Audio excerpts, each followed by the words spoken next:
இந்த வாட்ஸ்அப் குரூப்ல பேச வந்திருக்காங்களா இவங்க மேல தான் நடுவுரையா தப்பு. போன வாரம் ஃபுல்லா எனக்கு வயிறு கடமுட்டை இருந்துச்சு. ஏன் வண்டி ஓடிச்சா வயிற்றுக்குள்ள? ஆமா, வீட்டுக்காரம்மாட்ட சொல்லி ரசம் வைப்பா அப்படின்னு சொன்னேன். உடனே செல்போன் எடுத்து பாக்குறாங்க, யூடியூப்ப பாக்குறாங்க. ரசம் வைப்பது எப்படி, அதுவே கூட்டிட்டு போகுது. ஒரு பெரிய கட்டாயை எடுத்து அடுப்பில் வைக்கவும், எண்ணெய் ஊற்றவும், சட்டு கிண்டவும், அதுக்குள்ள 100 போன் வந்துடும். எடுத்துக்கு போயிருவா. அப்புறம் என்ன, டீஞ்சரஸ் இருந்தா வேற வழியில சாப்பிட்டு தான் ஆகணும். நல்ல வேலை நான் சாப்பிடும் போது ஒரு கோழி கொண்டு வந்து நின்றுச்சு. அந்த கோழியை பார்த்துக்கிட்டே சாப்பிட்டேன். கோழி ரசம். இனிமே ரசம் வைப்பது எப்படின்னு பார்க்க வேண்டாம், வீட்டுக்காரருக்கு விஷம் வைப்பது எப்படி. அப்படி ஒரு திருத்தம். சாகுபடி செய்த விவசாயிகளை சாகுபடி செய்தது சாகுபடி எப்படி தெரியுமா? எங்க தாத்தா பாட்டிக்கெல்லாம் 110 வயசு. அன்னைக்கு அம்மியில அரைச்சுதான் குழம்பு வைப்பாங்க, சுலகுல புடைச்சுதான் அரிசி சமைப்பாங்க. அப்ப எல்லாம் பாத்தீங்க அப்படின்னா பொங்கல் டயத்துல புது நெல்லு புது நாத்துன்னு சொல்லுவாங்க. அறுவடை பண்ணி அந்த அரிசியை தான் பொங்கல் வைப்பாங்க. புது நெல்லு புது நாத்து பொங்கலுக்கு நாத்து, புது நெல்லு புது நாத்து பொங்கலுக்கு நாத்து, புது பொண்ணு இது ரெண்டு மாமே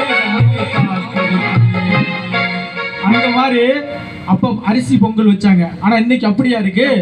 அமேசான் பிளிப்கார்ட்ல அரிசியை ஆர்டர் பண்றாங்க. அந்த அரிசியை சாப்பிட்டா என்ன ஆகும்? சீக்கிரமா போய் சாக வேண்டியதான். அது என்ன ஆகுது அப்படின்னா, அரிசியை வந்து என்ன பண்றாங்க அப்படின்னா நிறைய ரசாயன கலவைகள் போட்டு அந்த அரிசியை சமைக்கிறாங்க.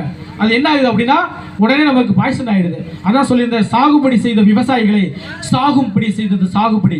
அப்ப பாத்தீங்க அப்படின்னா இந்த 2 பேரும் சேர்ந்து அரிசி குத்துவாங்க. அதை பார்க்கும்போது ரொம்ப புனிதமா இருக்கும். இன்னொன்று பாத்தீங்கன்னா அவல் செய்வாங்க. இந்த அவளோட இடிக்கும் போது 2 பேரும் சேர்ந்து இடிப்பாங்க. அந்த அவளோட வாடை வந்து ரொம்ப புனிதமா இருக்கும். ஒரு பாடல் வரிகள் கூட இருக்கு. வாங்கடி வாங்கடி வஞ்சிகளே, விளைஞ்ச வெள்ளரி பிஞ்சிகளே, வளைஞ்சு குளிஞ்சு உலக எடுத்து குத்திச்சம்பானில் குத்துங்கடி, குளுங்க குளுங்க தான தந்தன தந்தனத்தும் பாடுங்கடி, அரிசி குத்து அக்கா மகளே, கை பூச்சி கை வளைச்சி உலகை மாத்தி குத்தும் போது அரிசி குத்தும் போது கழிக்கவில்லையா. ஏன் சொல்லுனா, இந்த மாதிரி வாழ்ந்த காலங்கள்லாம் போய் இன்றைக்கு முக்காவாசி மகிழ்ச்சியை படிச்சுட்டு போனதே இந்த வாட்ஸ்அப் காலம் தான். நடுவுரை அன்றைக்கு பார்த்தீங்க அப்படின்னா ஒரே ஒரு ஃபோன் தான் இருக்கு, லேண்ட்லைன் ஃபோனு. ஊருக்கு ஒரே ஒரு ஃபோன் தான் இருக்கு. திருச்சியிலேருந்து சித்தப்பா பேசுகிறாங்க வாங்க, மதுரையிலேருந்து மாமா பேசுகிறாங்க வாங்கன்னு அந்த ஒரே ஒரு ஃபோனை வச்சு தான் பேசியிருப்பாங்க. ஆனால் இன்னைக்கு அப்படியா இருக்கு? ஆளாளுக்கு ஒரு ஃபோன் வச்சிருக்கான். ஃபோன் வந்தால் போதும், எடுத்துக்கு தனியாக போயிடுவான். சாக்கி கொடு, சத்தமாக கொடு.